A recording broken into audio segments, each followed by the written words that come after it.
Okay, we have a lot to get through, so I'm going to be going quite quickly through some things, and I'm going to skip over some things. Don't panic, don't panic. You'll have access to all the slides, and yeah, I'm sorry, it's just kind of a matter of what you can squish into a day. So I want to quickly talk about iPads, and mostly about video modeling. I took that section out of the other part of the presentation, and I just want to spend a couple minutes talking about how powerful video modeling can be, and also some of the other strategies we talked about and how you could also do those on an iPad if you felt like it. Where did I put my clicker? There it is. Okay, so this is the technical definition of a video model. It basically means taking a video of something that you want to see a kid do, period.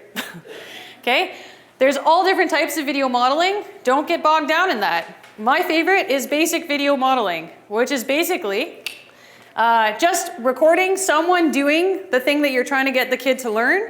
It can be an adult, it can be a kid. The research shows that it's pretty effective regardless of who the model in the video is. So, you know, just starting off the top here, video modeling, so much research on the efficacy of video modeling to teach skills to kids with autism, totally underutilized in most settings. So, definitely always something to kind of give a try. Basic video modeling, my favorite. Here's an example of basic video modeling. I want to point out that when we do video modeling in our programs, it is literally a staff member holding an iPad with the camera, hitting record, or their iPhone. It is not high tech. We use no additional apps. It's just pretty much the most basic bare bones video modeling you can do.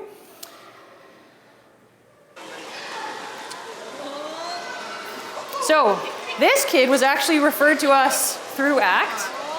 His family was a refugee family.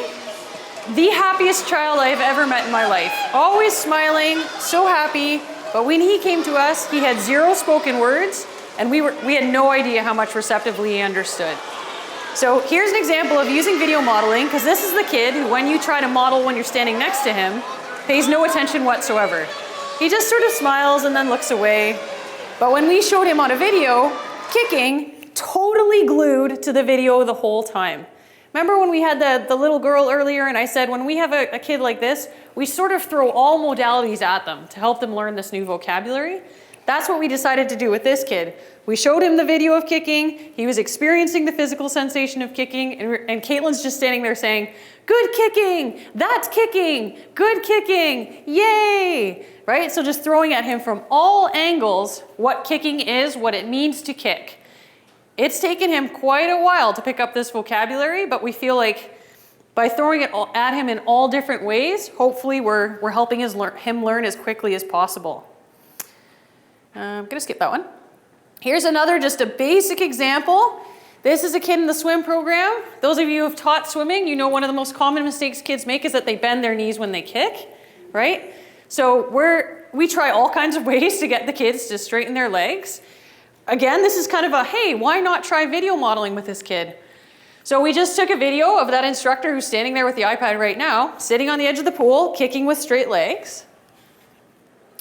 And all I want you to notice is that we tried sitting next to this kid, saying straight legs, adjusting his leg, all that kind of thing, and he wasn't really engaged in that type of instruction. Watch when we show him the video, he looks at the video, he looks at his own legs, he adjusts his kicking, looks at the video. And so this in and of itself was like, oh, okay, he's actually trying to kick with straighter legs. All right, so she's showing him what we're doing. First kicking, then toys. I want you to kick for 5 seconds. Look at that. He's looking, looks at his own legs, make them straighter, looking. Now she's like, okay, that's good. He's actually finally kicking. Keep them straight though. Keep looking. Look at how straight they are. Okay, kick for 5 seconds. 5. 4 more.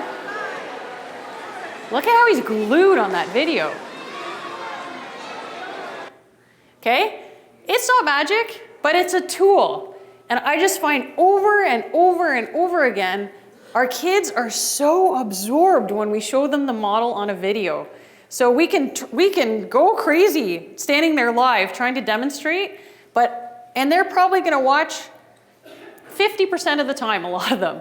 show them the video, they're pretty much engaged 95% of the time and actually watching the model.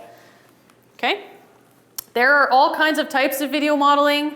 You can do video self-modeling, which takes a little bit more work, but the gist of that is you film the kid doing the thing that you want them to do, and you edit out their mistakes, right? So that when they watch the video, it looks like them perfectly executing the skill that you're trying to get them to do, which is really reinforcing for them. Like, look at how well you're doing that. You can do it, you can do it. Okay, let's see you do it. Look how in the video you use nice straight legs or whatever it is. Okay, let's see you kick with nice straight legs.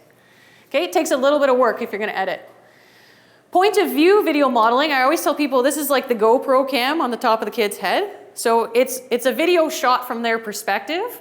The most common skill I've seen taught that way is shoe tying. So because it's so good for kids to watch a video and to see from their perspective what that skill is supposed to look like, there may be things where you'd like to try point of view video modeling. I'll tell you, we don't do it in our programs just because I haven't thought of a really neat way to use it yet. That's a terrible picture of me looking very white during the summer. Must have been early summer. Anyways, so here's a kid. He is in our bike program. He was refusing to take off his training wheels. We had his training wheels hitched so high on his bike, like they're not touching the ground. So he's riding around, and I said, buddy, like you're riding so well. Like, let's take those training wheels off. You're totally ready.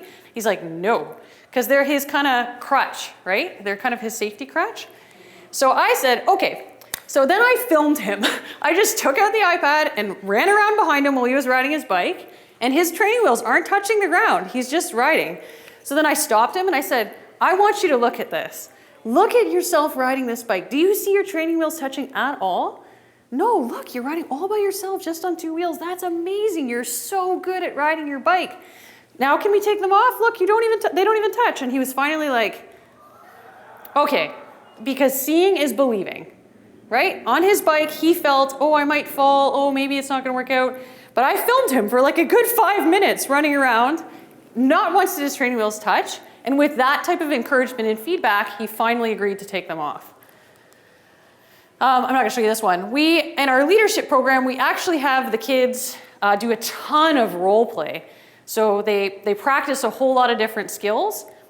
One of the things we'll do sometimes is have them look through the video together and actually give each other feedback on how they did.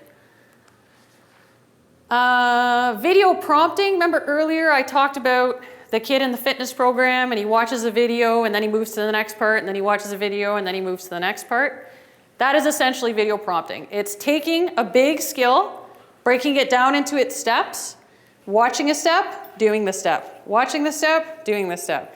Again, this does not have to be super high-tech rocket science. You just create an album in your camera, film each of the steps, watch them in sequence.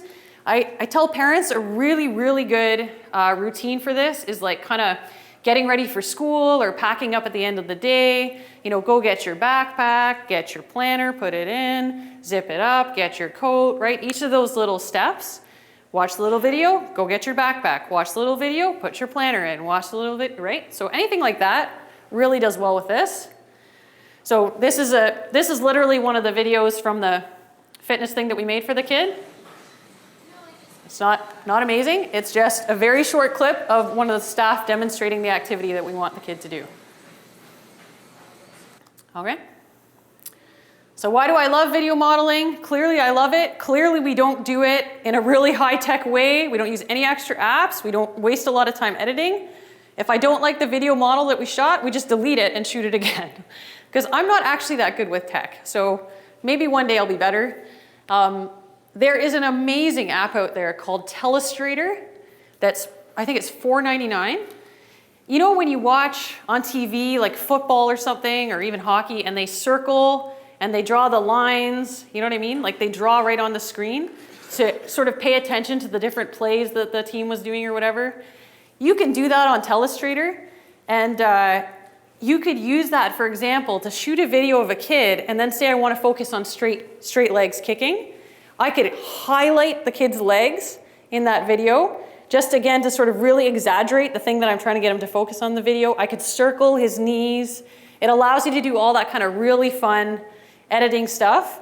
And I'm told that it's pretty easy to use. I just haven't had a lot of time to sit down and figure it out yet. But there you go. Tons of options there. Okay? I'm quickly going to point out to you that most of the strategies, or many of the strategies we talked about this morning, you can do in the kind of laminated paper, or you could do it on an iPad. So I already showed you a video of the visual timer app that we use. I'm going to skip that. I mentioned a kid treading water. I'm going to skip some of these videos just because we don't have time. This is the kid with the visual timer, getting him to get away from the wall and tread water until the time is all gone. So to build up longer and longer periods of that skill. Kids in our programs don't find stretching all that exciting, but we think it's important. So we use visual timers to cue them as to how long the stretching is going to last. More just to give them the concept of this is something we need to do and we're going to do it for this long. Token boards you can do on an iPad. What's that app called? I'm going to have to look up the name of that app because I've forgotten. So really simple. This is a dead easy to use app. You just slide a star instead of adding a token on the board. And then you can choose you can put a picture in there of the kid, the thing that the kid is working for. You can choose it from your own photo library. You can take a picture on the spot. You can choose how many stars the kid is working for. Really, really easy app to use. And I'll find you the name of that one at the end here. Choices you can do on an iPad. There's an app called Choiceboard Creator. Again, super low tech, easy to use. Select how many choices you want to see on the screen. There's an example. So I could choose I want 6 boxes, I want 3 boxes. I can quickly upload the pictures into each of those boxes. So the story behind this is we had a kid in our kids camp program, and how to say this, he wasn't accessing the buffet very appropriately. But we still wanted him to have the opportunity to select what he was going to have for dinner. So one of the intermediary stages that we used is we took photos really quick, like literally just walk down the buffet, take photos, and took it back to the table and allowed him to make a choice from there in terms of what he wanted to eat. Okay? Really, that's a quick on-the-fly sort of thing you can do. In the olden days, when we had to laminate everything, that would have been a giant pain because maybe I don't have a picture of all the different things that are available at the buffet, right? So I think that's an example of how technology can really help you when you're in a bind. We do welcome if our participants come to our programs and they're used to using an augmentative communication program. So this is that app I mentioned earlier called Proloquo2Go. Just to give you a concept of what this is, again, I told you that like in the olden days, kids used to have these books full of pictures, and if they wanted a snack, they would search the pages in their book and pull out a picture of apple and give it to you. With Proloquo, and you can totally customize it for the kid, but the home page, for example, might say like foods, activities, people, games, toys, blah, blah, blah. So the kid can hit food, and then it'll open up and it'll show fruits, vegetables, snacks, drinks, whatever, maybe certain restaurants. I can hit fruit, it'll open up peaches, pears, bananas, so I can pick what I want. So it's very easy to use on the fly with layers and layers and layers of choices available. So certainly welcome kids to use those devices in our programs. Most of the time we actually find, aside from swimming, that's probably the trickiest setting. Even still, if we needed to make it work, we could figure out a way to make it work. But certainly in gym-based programs, it's not an issue. I don't mind using the iPad from time to time purely for entertainment purposes. So I mentioned that waiting time, we've talked about this a couple times, any unstructured time tends to be where we see challenges. So we have found having an iPad on hand very useful in certain programs just to make sure that we're providing something to do during those waiting times. The most common one we use it in is when we take our group of 15 teenagers all around the city to different activities. Gosh, if we're stuck waiting for a bus, or true story, last spring, we took our group of 15 teenagers with autism to this laser tag building in New Westminster. And when we showed up, the place was dark. And it was like, oh no, right? Because we had an appointment, We had to wait in a parking lot. There was like nothing else around for 45 minutes for someone to finally come and unlock that door. Thank God, in all of our programs, we bring backpacks that are full of games and frisbees and basically waiting activities, crossword books, all kinds of stuff. We also had an iPad, which was a lifesaver because we needed something for them to do while they were waiting. On the iPad, there's also lots of fun social activities. So these are photos from kids camp.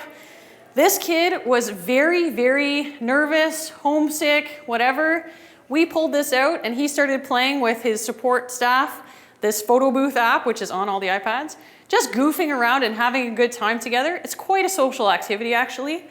So, you know, sometimes we throw it in for social purposes. Oh, I don't have my Heads Up game video on there. There's a program called Heads Up where it's kind of like charades. So you hold the iPad above your head and it says a word like, I don't know, like cooking or something. And then everyone in the group has to act that out and you need to try to guess. And once they guess it, you kind of flip it like this and then a new word comes up. We play that a lot in our social programs. The kids love it and it's very social and engaging. So again, that's something you could pull out super quickly if you needed to kill some time. I mentioned social stories. This is the app that we're going to use to create our program-specific social stories. So if you're a parent and your son or daughter is about to start a new program, this would be a great app to kind of collect some pictures from the actual facility where the program is running. You can add voiceover if you want. So you could say, this is where we're going to go in and change into our bathing suit, right? Here are some of the people who will work with you at the swimming pool. So you can kind of add those little recordings for each page. All kinds of very user-friendly, pretty simple app. Okay, so that's what I'm going to say about iPads. I just zoomed through that. I do that as an hour-and-a-half presentation sometimes, but I thought that I just wanted to hit on some key points with you today. Any burning questions? Yes. For the iPads, do you have like a waterproof case for them? Yeah, good question. He asked, do we have a waterproof case? We do. I don't know if you remember the photo that was on the screen right at the beginning of the presentation with the two staff underwater. That was with one of our iPads in a waterproof case. Yep. Some of the video that I have in there though, it's just the staff holding it closely, carefully.